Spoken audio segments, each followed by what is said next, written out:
University نسٹ کا student ہوں اور میں وہاں یہ چیز بہت محسوس کی ہے. کافی لوگ ایتھیسٹ ہو جا رہے ہیں اور اس وجہ سے جو مجھے نظر آتی ہے وہ یہ کہ لوگوں کو دعوت ٹھیک طرح نہیں دی جاتی. اکثر ہمارے ہاسٹلز میں جب تبلیغ جماعت والے آتے ہیں تو بہت کم لوگ ان کی بات سنتے ہیں. میرے بھائی وہ بات سن بھی لیں, کیا ان کی کمپیٹنسی تو چھوڑ دیں, ان کے بڑوں کی کمپیٹنسی ہے کہ ایتھیسٹ کے ساتھ یہ بات کر سکے؟ آپ لوگ بتائیں. یہ تو ہمارے اسٹوڈنٹ کے ساتھ بات نہیں کر سکتے. لوگ کہتے ہیں ہمیں یہاں فون کر کے جی کوئی بتاؤ جی ایتھیسٹ کو دعوت دینی ہے, کوئی کہتا ہے جی وہ قادیانیوں کو دعوت دینی ہے. وہ تمہیں پتہ ہی کچھ نہیں ہے, کدھر جا کے 11,000 وولٹ کو ہاتھ ڈالنے لگے ہو. آپ جو بن کے دعوت دے رہے ہیں ہمارے نزدیک تو آپ خود گمراہ ہیں. ایک گمراہ دوسرے گمراہ کو کیا دعوت دے گا؟ ہاں, یا آپ چشتی رسول اللہ پارٹی کے ہوں گے یا اشرف علی رسول اللہ پارٹی کے ہوں گے, اگرچہ آپ اس کو صحیح نہیں سمجھتے ہوں گے لیکن پارٹی تو آپ کی وہی ہوگی. جب تک کہ آپ اس کا اعلانیہ انکار کر کے جوتیاں نہ کھا لیں اپنی محلے کی مسجد سے یا گونگے شیطان بن کے زندگی گزارتے رہیں تو پھر آپ کو کوئی حق نہیں دعوت کرنے کا. گونگے شیطان ہی مر جاؤ. جب ہماری نوجوان نسل ایتھیسٹ ہو رہی ہے اور دعوت بھی جو تبلیغ کے ذریعے پہنچ رہی ہے مخصوص طبقے کو پہنچ رہی ہے, نوجوانوں کو دعوت جو بیچارے صرف اچھی طرح گائیڈ نہ ہونے کی وجہ سے ایتھیسٹ, اور نہیں میرے بھائی وہ اس وجہ سے ایتھیسٹ نہیں ہو رہے ہیں, باقی بھی ایتھیسٹ ہی ہیں سمجھ لو. وہ اس وجہ سے کہ آپ کا دین جو بابوں نے آپ کو دیا ہے وہ اس قابل ہی نہیں ہے کہ وہ ان کو پیش کیا جائے. یہ جو کچھ ہوا سیال کوٹ میں, اس کے بعد کوئی غیر مسلم مسلمان ہونے کا سوچے گا بھی؟ ایک سٹیکر پھاڑنے کے اوپر آپ بندہ مار دیں, اور مارنے والے وہ ہیں جن کی مسجد کے باہر آپ یا اللہ مدد کا سٹیکر لگائیں بریلویوں کے, میں دیکھتا ہوں کیسے نہیں وہ پھاڑتے. آپ اہل حدیثوں کی مسجد کے باہر لبیک یا رسول اللہ کا سٹیکر لگائیں, نہ پھٹے تو مجھے آپ آ کے پکڑ لیجئے گا, اور جو آپ ویڈیو کہیں گے نا کہ یہ ویڈیو ہمیں تنگ کرتی ہے ڈیلیٹ کر دو, میں کر دوں گا. جب آپ لوگ ایک دوسرے کے سٹیکر پھاڑے ایک دوسرے کے جلوسوں کے اوپر, جیلم میں کئی سال تک شیعہ کا جب جلوس نکلتا تھا تو اوپر سے گرم پانی, پتھر, نمک اور مرچیں پھینکتے تھے. پاکستان میں کئی علاقوں میں پریکٹس ہے. جب آپ ایک دوسروں کے جلوسوں کو سٹیکرز کو برداشت نہیں کرتے ہیں, آپ ایک کافر کو سٹیکر کے اوپر مار رہے ہیں جس کو پتہ ہی نہیں ہے اس سٹیکر پہ کیا لکھا ہے, نہ اس کو کوئی سے انٹرسٹ ہے. تو ہمیں اس طرح کی جو باتیں لوگ لکھ کے بھیجتے ہیں, تو ایتھیسٹ تو ہم نے تو بہت پہلے کہا تھا, یہ آپ ہمیں پرابلم بتا رہے ہیں, ہم نے تو بہت پہلے پیش گوئی کی تھی کہ آپ کے بابوں کا جو دین آپ کو بتایا گیا ہے یہ اس قابل ہی نہیں ہے کہ کسی غیر مسلم یا ایتھیسٹ کے سامنے اسے ڈیفینڈ کیا جا سکے. ہماری آنے والی نسلیں ان قریب یا ایتھیسٹ ہو جائیں گی یا علمی کتابی ہوں گی. اور یہ میں آپ کو بتا دوں, یہ آپ کہہ رہے ہیں نا ایتھیسٹ ہو رہے ہیں, اس سے زیادہ لوگ علمی کتابی ہو رہے ہیں. مسلم یعنی علمی کتابی آپ کو فرقہ نہ بنا لیجیے گا, یعنی وہ فرقوں سے رہے. یہ دنیا دار لوگ یہ پہلے بھی اسی طرح تھے. آپ کا جب واسطہ پڑتا ہے تو آپ سمجھتے ہیں پہلے یہ کون سے نمازیں پڑھتے تھے, یہ پاکستان کے شناختی کارڈ میں مسلمان تھے, اللہ کے ہاتھوں نہیں تھے. وَأَقِيمُوا الصَّلَاةَ وَلَا تَكُونُوا مِنَ الْمُشْرِكِينَ, نماز کو قائم رکھنا, مشرکوں میں سے نہ ہونا. صحیح مسلم میں حدیث ہے بندے کے کفر اور ایمان, شرک اور اسلام کے درمیان فرق نماز ہے. جامعہ ترمذی میں حدیث ہے صحابہ کرام صرف نماز چھوڑنے والے کی تکفیر کرتے تھے. آپ نے مسلمان سمجھا ہوا تھا نا کہ مسلمان کی اولاد ہے, اس نہ کرنے سے کوئی مسلمان ہو جاتا ہے. تو وہ پہلے بھی کوئی کنویشن والے مسلمان تو نہیں تھے. آپ ہوش کی عمر میں آئے اور انہوں نے اسلام کا جو بگڑا ہوا حلیہ دیکھا ہے, اس کے بعد کسی ذی شعور شخص کو وہی راستہ اختیار کرنا چاہیے جو وہ کر رہے ہیں, اللہ یہ کہ اللہ تعالیٰ کسی کو ہدایت اس حوالے سے دے کہ وہ کمپیریٹیو اسٹڈی کرے. لیکن یہ بہت دور کی بات ہے. دیکھیں درخت اپنے پھل سے پہچانا جاتا ہے.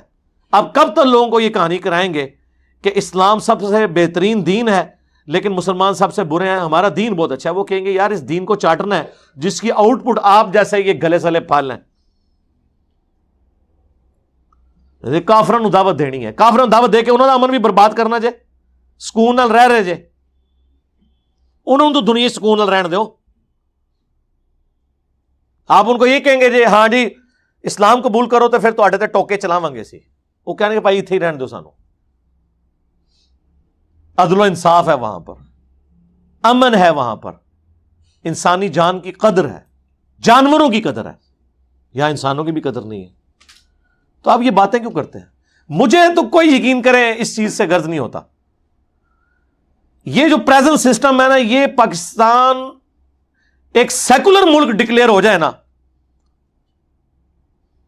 تو اس سے بہتر ہوگا جو اس وقت کا مسلمان اس وقت یہاں پہ زندگی گزار رہے ہیں. کم از کم لوگوں کو اپنی مرضی کے مطابق زندگی گزارنے کی تو اجازت ہوگی نا. ہمارے لیے اس وقت زیادہ مواقع ہوں گے کہ ہم دین اسلام کی خدمت کر سکیں. اور اس کا ثبوت یہ ہے کہ یہاں سے جتنے مولوی بیچارے جان بچا کے بھاگتے ہیں کن ملکوں میں جاتے ہیں جو سیکولر ملک ہے. اس کو آپ یہ نہ سمجھیے گا کہ میں سیکولرزم کو سپورٹ کر رہا ہوں، یعنی اس سے بہتر ہوگا. یہ پرورٹڈ مذہبی نیچر، یہ مذہبی سکھ، وہ ہمارے ایک استاد کہا کرتے تھے مذہبی سکھ. خیر یہ کسی مذہب کی توہین نہیں کرنی چاہیے، یعنی یہ مذہبی دہشت گرد، ان سے تو بہتر ہے نا، سکون کی زندگی گزاریں گے. آپ کو رفع الیدین کرتے ہوئے مسجد میں یہ ڈر نہیں ہوتا کہ باہر جو چوڑا صفائی کر رہے ہیں نا تو وہ آ کے ٹوکا مار جائے گا آپ کو، کیونکہ وہ عیسائی اور آپ مسلمان ہیں. آپ کو ہندو سے ڈر نہیں لگتا، آپ کو مسلمان سے ڈر لگتا ہے کہ وہ اپنی جنت پکی کرنے کے لیے آپ کے اوپر ٹوکا چلائے گا. ویسے تو کہتے ہیں ہم حرمت رسول کے لیے جان بھی قربان ہے، جان بھی قربان ہے تیری. وہ جو کہہ رہا ہوتا ہے اپنی نہیں کہہ رہا ہوتا، کہتا تیری جان بھی قربان. اپنی نہیں جان اس نے قربان کرنی، تیری جان لیں گے. غلامی رسول میں موت بھی قبول ہے کس کی؟ تم لوگوں کی. جو نعرے لگا رہے ہیں ان کی نہیں، وہ تو مارنے والے ہیں. اسی لیے میں کہتا ہوں یہ ٹوکے جو نوجوانوں نے اٹھائے ہوئے ہیں اور جس پہ لبیک یا رسول اللہ لکھا ہوا ہے، ان سے پوچھو کہ اب وما ارسلناک الا رحمۃ للعالمین کہاں پہ لکھو گے؟ اور یہ ٹوکا بھی اگر میدان جنگ میں کسی کافر پر چلتا، عام حالت میں نہیں، میدان جنگ میں، تو ہمیں یہ ٹوکے دیکھ کے صبر بھی آ جاتا. یہ تو ٹوکے مسلمانوں پہ چل رہے ہیں، کافروں تک تو پہنچنا نہیں ہے. فرانس میں بیٹھ کے پوسٹیں لگا رہے ہوتے ہیں لبیک یا رسول اللہ کی. او آؤ نا، واپس آؤ نا، واپس آؤ. کھا رہے ہو نا دا پوسٹاں اتنے لا رہے ہو، نمک حرامی کر رہے ہو نا نال. بڑھو واپس آؤ. ہم تو ادھر بیٹھے ہیں، ہم تو یہ بات کر سکتے ہیں نا، ہم تو ادھر بیٹھے ہوئے نا، وہاں بیٹھ کے پوسٹیں لگا رہے ہیں. دھوکے دیے ہوئے ہیں لوگوں کو. انہی کو کہنا کہ فجر کی نماز تکبیر اولیٰ سے پہلی صف میں پڑھنی ہے. اب کون ہے لبیک یا رسول اللہ؟ ہاں کہو. پانچوں وقت جماعت سے نماز پڑھنی ہے، لبیک یا رسول اللہ. داڑھی رکھنی ہے، لبیک یا رسول اللہ. عورت نے حجاب کرنا ہے، لبیک یا رسول اللہ. کوئی نہیں، ختم. نعرہ بہت اچھا ہے لیکن اس کی جو بیسیکلی ان کی پیچھے جو انٹینشن ہے وہ یہ ہے. اور پھر امام مالک کا قول وہ بابا جی پیش کرتے تھے کہ جی امام مالک کہندے نے امت مر جائے کہ نبی دی گستاخیاں ہو رہی ہیں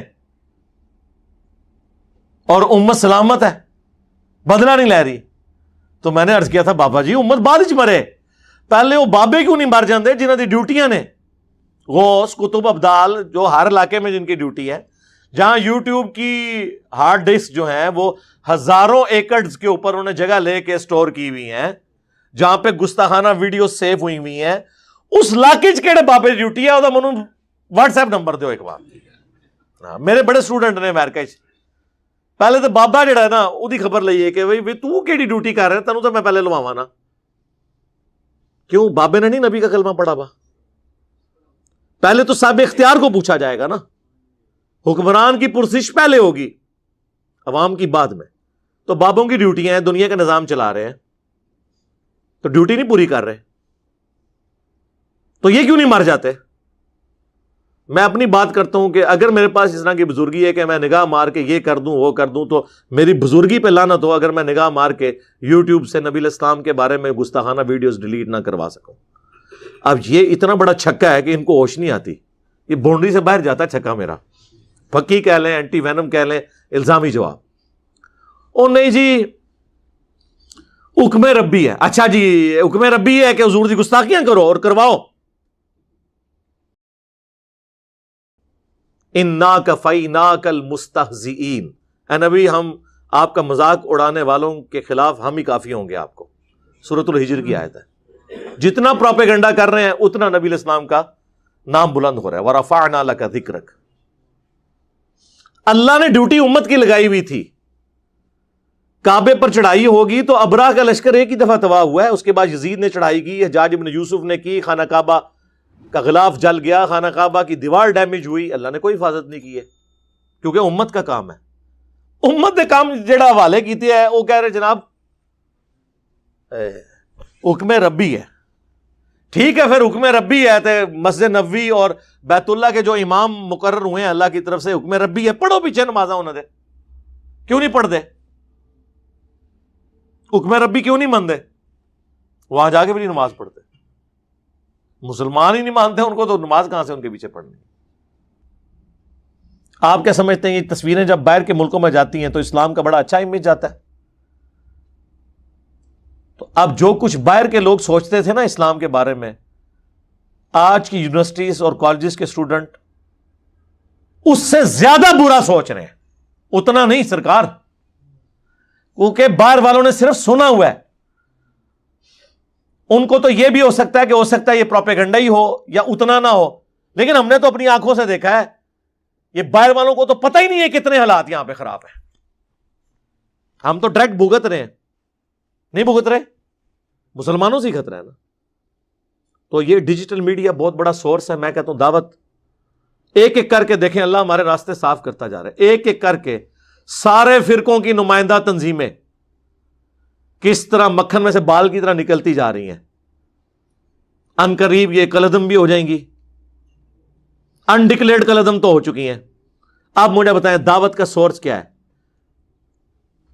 ظاہر ہے مسجدوں میں تو جا کے یہ دعوت نہیں دے سکیں گے جب کلعدم کا مطلب نہیں پتا کیا ہے، کوئی مرکز نہیں ہوگا، کوئی اجتماع نہیں ہوگا، پھر آخری بات کیا ہوگی کہ آ کے یوٹیوب پہ بیٹھ کے تو دین کی دعوت کریں۔ تو ان کی تعلیمات اس قابل ہے کہ یوٹیوب پہ کوئی ان کی سنے گا آگے کہانیاں؟ تو اللہ کا شکر ہے، میں اپنے اسٹوڈنٹس کو کہوں گا کہ وہ جیسے طارق قادری صاحب کہتے تھے نا، مبارک ہو مبارک ہو، یہ مبارک دور آ گیا ہے۔ اب مستقبل جو ہے نا وہ الحمدللہ اس علمی دعوت کا ہے انشاءاللہ تعالی۔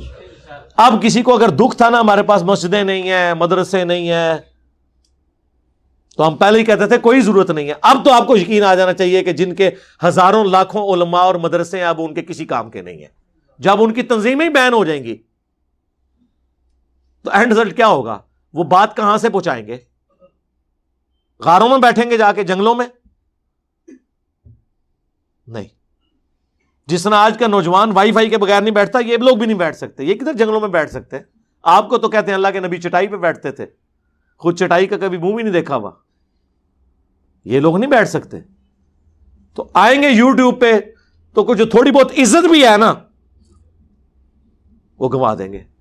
آپ وہ دیکھ لیں بریلوی مکتب کے وہ جو کراچی کے نورانی صاحب ہیں، آئے دن ان کی کتنی پیاری پیاری ویڈیوز آتی ہیں۔ کوئی بریلوی مکتب کی کوئی عزت تھوڑی بہت رہ گئی تھی عوام الناس میں، وہ بھی ختم ہوگی، اور لوگ نیچے بعض کمنٹ کر رہے ہوتے ہیں بھولے لوگ کہ یہ دیکھیں کیسے کیسے جاہل لوگ، او بھائی اسی کا نام بریلویت ہے، وہ جو بیان کر رہے ہیں جاہل نہیں ہے، اسی کا نام بریلویت ہے۔ لوگ کہتے ہیں کہ دیوبندیوں کے علماء بھی کس قسم کی آگے سٹوریاں اور بزرگوں کے واقعات سنا رہے ہیں، بھائی ان کے یہی ہے سب کچھ۔ اب تو اہل حدیث آ کے ویورشپ کے لیے کس کس قسم کے تھمبنیل بنا رہا۔ حضرت عمر کے دور میں جب ایک بندہ آیا تو 2 سال بعد اس کی بیوی پریگننٹ تھی، یہ ایڈنگ بنائی ہوئی ہے۔ ہم بستری کے بعد غسل کا طریقہ، لعنت ہے تم لوگوں کے اوپر جو اس قسم کے تھمبنیل بنا رہے ہو، کیا نوجوان نسل کو دے رہے ہو؟ تم لکھو غسل جنابت کا طریقہ، جان بوجھ کے ایسے لفظ لکھیں گے ویورشپ ملے، ورنہ تو ان کی اوقات کوئی نہیں۔ آپ دیکھ لیں ان کی ویڈیوز کتنے 10-12 ہزار زیادہ اوپر جاتے ہی نہیں ہیں، سبسکرائبر ملین میں ہوں گے، ویورشپ 10-12 ہزار، اور جو اس قسم کے جو تھمبنیلز ہیں یا لطیفے ہیں یا ولگر باتیں ہیں وہ دنیا دیکھے گی۔ اب ان کے پاس یہ ٹوٹکے رہ گئے لوگوں، اور یہ سمجھ رہے ہیں کہ یہ دین کی دعوت پھیل رہی ہے۔ واللہ یہ نوجوان نسل صرف اپنا وقت پاس کرنے کے لیے، معزوز ہونے کے لیے ان کی ویڈیوز دیکھ رہی ہے، اس کے بعد دین سے وہ اور دور جا رہے ہیں۔ یہ میں آپ کو بتا دوں، ان کو اس دین سے کوئی انٹرسٹ نہیں ہے جو آپ پیش کر رہے ہیں۔ دین وہ ہے جو اس پلیٹ فارم سے رسول اللہ کی دعوت بلند ہو رہی ہے، کسی بابے کی نہیں ہو رہی صلی اللہ علیہ وآلہ وسلم۔ ظاہر ہے، دیکھ لیں آپ۔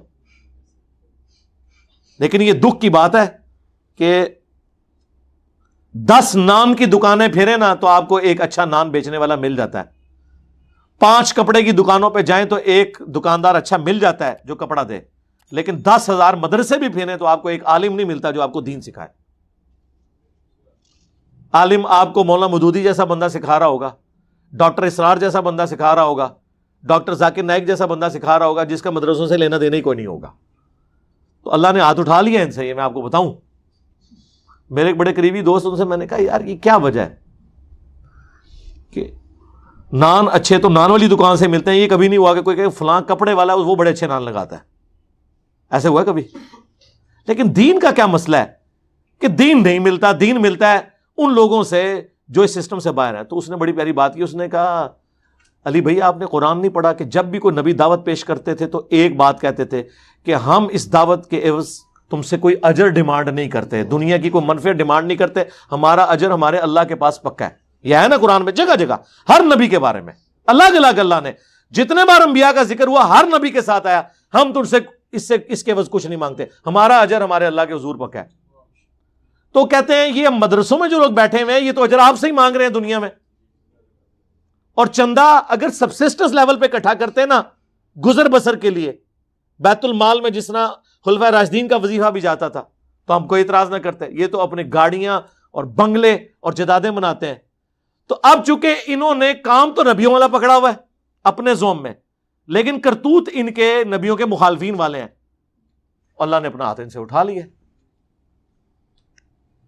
یہ وجہ تو دنیا داری کی وجہ سے۔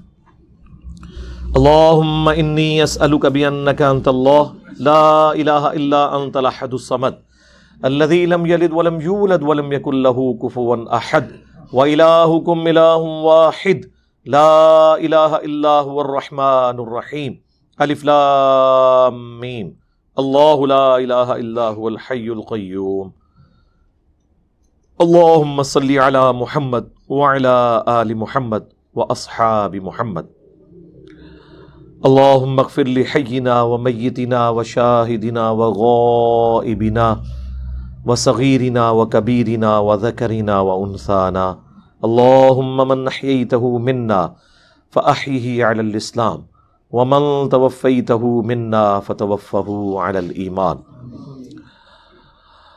اللہم ربنا آتنا فی الدنیا حسنۃ وفی الآخرۃ حسنۃ وقنا عذاب النار۔ اے اللہ جن جن بھلائیوں کا سوال تیرے محبوب صلی اللہ علیہ وآلہ وسلم نے تجھ سے کیا، ہمارے حق میں، ہمارے ماں باپ کے حق میں، ہمارے بیوی بچوں کے حق میں، پوری امت کے حق میں قبول و منظور فرما۔ جن جن چیزوں کے شر سے تیرے محبوب علیہ السلام نے تیری پناہ طلب کی، تمام مسلمانوں کو ان چیزوں کے شر سے اپنی پناہ عطا فرما۔ ہمارے ملک پاکستان کی خیر فرما، پورے عالم اسلام کی خیر فرما، پوری دنیا میں مسلمان جہاں کہیں بھی، خواہ کشمیر میں ہو، چائنا میں ہو، فلسطین میں ہو، افغانستان میں، عراق میں، شام میں، اے اللہ ظلم کی چکی میں پس رہے ہیں، غیب سے ان کی حفاظت فرما، جان مال عزت آبرو میں برکت عطا فرما۔ ہمیں اپنی موت سے پہلے پہلے قبر و آخرت کی تیاری کرنے کی توفیق عطا فرما۔ حاضرین کے دلوں میں جو جو نیک اور جائز دعائیں ہیں اپنی بارگاہ میں قبول و منظور فرما۔